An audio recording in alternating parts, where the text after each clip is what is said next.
What's up guys, welcome back to my channel. Today is a special day because we have a new Emax release in the house and it has been tested out on my friend's organic farm. So we're going to do some close-up range, some stability flying, and a little bit of freestyle flying with the new Tinyhawk Freestyle 2. It's finally out and it is actually really awesome, guys. And I know I probably say that a lot on the channel, but I get a lot of really cool stuff on the channel to play around with. So the nice thing is that this one has been tuned again from the Emax team, and it has a new design on here, which is really cool.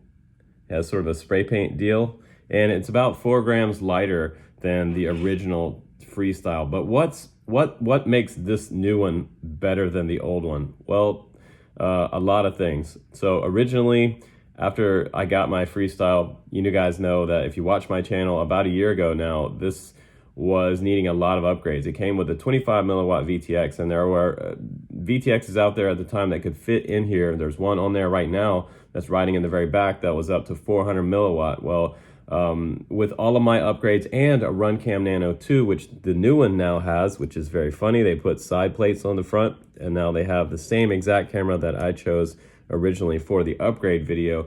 This was about $100 extra worth of upgrades, so it put this quad well above the $200 price point with all of my upgrades. Now, a lot of guys went out there, they followed along my video, and they did all those upgrades, and they had an awesome Freestyle. And now you don't have to do that. This one's around $119, which is freaking awesome. So now you have 200 milliwatt VTX on here. We have 5 amp ESCs. We have 1103 7000 kV motors, and this is running on 2S. And I believe you can fly it on 1S with a little dongle that fits in this PH 2.0 connector. Once you do that, you can probably just do some cruising if you're a beginner.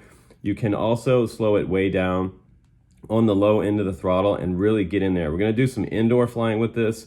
My friend was asking me out on the organic farm that we flew this on for a little bit of range testing, if this was an indoor quad. And with these types of props on here, generally I'd say no, because if you're flying around other people or yourself, you can really whack yourself with this type of power system. But you can slow it way down, and we did that, and we did fly it indoors. So I'll show you both indoor, outdoor. We're going to do some stability flying, and we'll do some freestyle with this.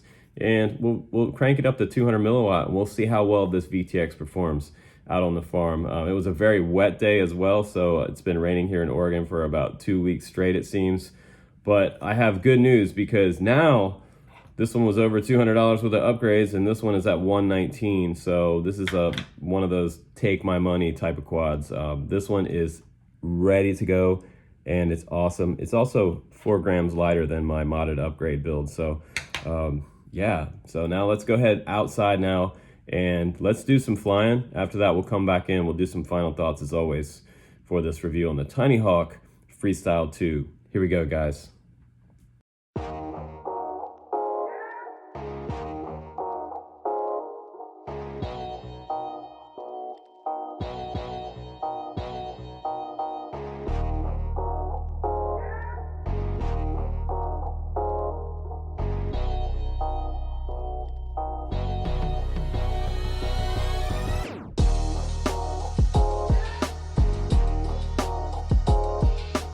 All right, guys, let's just go ahead and get into it here. Now, my throttle felt a little touchy indoors. If you are a beginner, it's always good to start out flying something brand new outside for the first time. Try not to get it up into the trees, but I wanted to do a little bit of indoor range test for you guys on 25 milliwatt. This is the very back room of the dome house, and it seems to do pretty well down the hallway.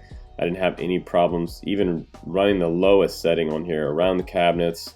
I have total solid objects between me and the VTX, and it performs quite well with the dipole, so I'm happy about that. One thing I did notice is that it doesn't show me my amps used setting on the right hand side of the screen, so it's all zeroed out, which was kind of a bummer because I'd like to know how many amps this quad is drawing. Maybe I can get that set up a little bit later, but my friend was interested to see if it would fly indoors and if I could go in between the railing up on the top of this loft area, and yeah, it actually does. It does quite well. In stability, once you get used to the throttle, you can do some pretty good proximity flying, even through the smallest gaps at your house. And the cool thing is, I've talked about these props before. These Avon Rush props are kind of like skateboard wheels. They're super durable. If you bump things, they're not likely to just get torn up. We had to put the dogs outside because they were going crazy. They really wanted to get a hold of this little quad. But again, indoors, it is capable indoors, even through some of the smallest gaps. And stability mode is quite a bit of fun when you get used to the throttle finally. But where this quad is really meant to be is outdoors. So let's go ahead, put it on 2S, and now we're gonna fly some air mode, acro style flying, do some freestyle. And this is running 25 milliwatts. So I wanted to show you a test how this VTX performs back to my goggles. These are the SkyZone 030s that are my go-to goggles for analog video.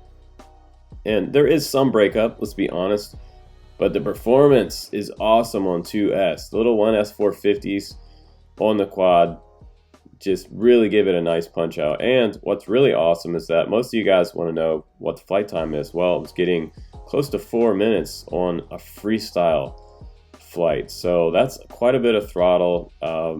And yeah, around 4 minute flight time is great for this quad. You could probably do even a little more if you're a beginner. You're not punching on the throttle quite as much as I am and doing dives and things. You're gonna get a nice flight time.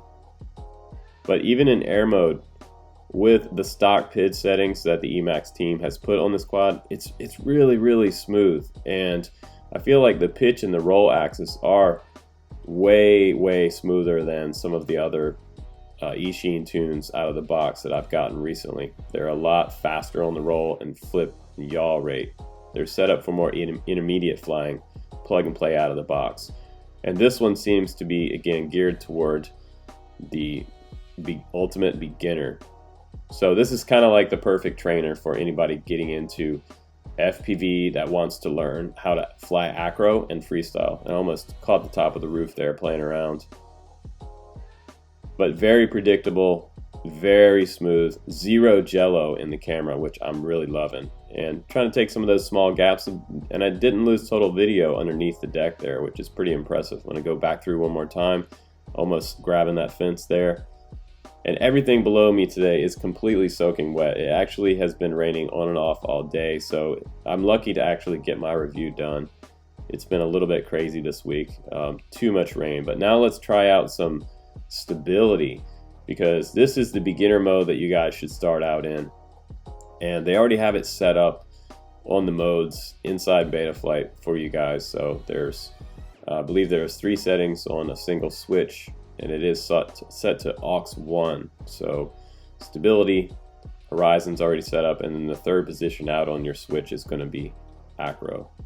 And air mode is already enabled as well. If you don't know what air mode is, that means you have a continuous low end throttle. No matter if your stick is at 0 or 100, you still have a little bit of extra throttle there, so the quad doesn't drop out of the air. But I wanted to test out for you guys stability mode and just see if, you know, how it would perform just kind of gently flying around. If you want to enjoy just the joy of flying, this is a lot of fun. You can slow it way down. Once you get used to this throttle, you have a lot of control. Down low to the ground, checking out the roosters. I didn't get attacked, which is good. Now I'm going to do a little more proximity, going in here a little closer, and I'm not really used to flying on this farm, so I really don't know where things are or whether there's a fence there. And with the RunCam Nano 2, I'm able to see that. Even under this evergreen, I have like almost a hill in between me and an evergreen tree right here. Awesome little lambs there with their mother. There's like 8 or 9 lambs on the farm right now, so really awesome. And now back behind this evergreen tree, a little bit of breakup, but it's performing pretty well. And I'm a couple hundred yards out right now. Now I'm gonna flip back into acro mode and just do a tree dive real quick. Really nice, smooth tree dive. And again, I'm really impressed with the way that it feels in acro. This is not going to freak you out when you flip into acro for the first time. And now we're back into stability. Let's go check out the hens over here in the coop. What's up, girls? How you guys doing? The dogs just would not leave me alone. So I had to keep this little guy away from the dogs. We don't want to have one of the dogs chomp down on my Freestyle 2 and hurt the dog. And we're all done. And I have to say, I had a lot of fun with this quad. I think it's worth the money. All right, guys, welcome back from the flight test. Also, if you buy the Tinyhawk Freestyle 2, you get this awesome case. This is very similar to pretty much all of the different Tinyhawks that came out, the Freestyle included. And you get a little mesh pouch in the top here. You get some extra. You get 2 sets of Avon Rush 2.5-inch props right here. And I've talked about these props on the channel before. They're kind of like skateboard wheels. They are super durable. You could even fly these indoors and bang them into walls, and they will bend a little bit, and you can bend them right back. They're really probably some of the toughest 2-inch props out there on the planet. You also get a battery strap, which is nice. That will accommodate a top mount battery setup. It doesn't really accommodate a bottom mount, really.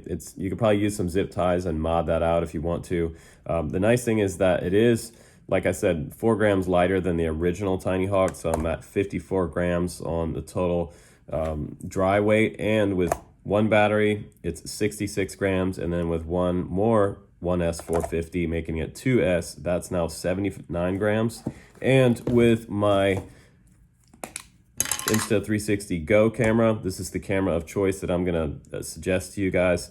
You can get really awesome stabilized videos, 1080p, 60 frames per second, 98 grams. So under 100 grams for the total takeoff weights, which is really nice. This camera on here, the Runcam Nano 2, has been my camera of choice for quite some time, around a year now, for a lot of these micro style builds. It's super tiny. It's around 700 TVL, and the image quality looks great on here versus what they had on there before. It was kind of a generic Emax camera, and it just wasn't up to par for the FPV community. So Emax listened, and they started bringing in some of the aftermarket parts that we're wanting on there. Now they did use their own Emax branded 200 milliwatt VTX on here, but what's nice about this VTX is that it is already set up for TBS Smart Audio. So you just use your stick, your left stick, push to the left, right stick up, and that will bring you into the menus, which you can change inside your goggles on the fly. You can change your bands and channels, 37 channels on this quad. And you got, I believe it was 25, 100, and 200 milliwatt on here. They do have this dipole coming up on the side. It is a little bit larger than I've seen in the past on a quad this size. It does work pretty well around the trees. I did see a little bit of breakup even on 200 milliwatt, but I was also flying around some Oregon evergreens, which are completely hard for any, even a 5-inch quad with 600 milliwatt, so or 700 milliwatt. At times you can get breakup even on the highest power setting around those type of trees. But I did have some crashes with it. I had some durability testing with it, and the cool thing is that I didn't have any real major issues with this quad out there. Even landing in the wet grass, it didn't short out on me, thank God, because I was afraid on my first flight. Typically reviewers curse, that's what's going to happen, you're going to fry the quad. But I was able to have lots and lots of flights with it, and I think that the initial tune that's on here for a lot of the beginners too, when this is what's important about this quad. If you're a starting beginner FPV pilot, this is going to be great because the tune has a very soft feel to it. It's not a real fast flippy dippy kind of tune. So you can pick this right up and start doing flips and rolls with it and doing your acro training. So that's really important for the new guys. And I'm always trying to help the new guys out on my channel and do some real basic stuff on here so we can get you guys into the hobby and as addicted as we are. And this is one of those quads that, again, you can fly it on basic standard stability mode. You can set up horizon mode on it. Horizon mode does come already set up on there, and you can add acro on there as well. And we've talked about some beta flight setup. I have a beta flight setup video if you're looking for that. This one does come plug and play, but it does have a built-in FrSky receiver, or FreeSky if you want to say. It is an SPI receiver on here, and it has a bind button on the very bottom, and you want to push that in with a bamboo skewer, and then you can go ahead and bind it up in a D16 mode on your Tyrannus radio. So that's the radio of choice for this one. You can also add any third-party receiver on here because it does have a setting on here for 3-volt and 5-volt for any type of receiver out there on the planet. So Fly Sky guys, Futaba, DSMX, whatever you're flying, you can bind up your receiver to this, or you can solder up your receiver to this and go fly. So I'm gonna give this one 2 thumbs up from the Emax team. Definitely good work, guys. This is the update that we've all been wanting. So grab one up. They're gonna sell out within a couple hours today, probably. And get yourself one of these on the way. So definitely a great quad that you can fly in your yard or inside if you want to. During all this COVID-19 stuff, this would be a real treat to have. So anyway, guys, thanks again for watching What's New on my channel. Please do click subscribe and smash the notification bell for all the new videos coming out each week right here on the Drone Camps channel. Guys, take care, be well, and stay safe. I'll see you on the next one.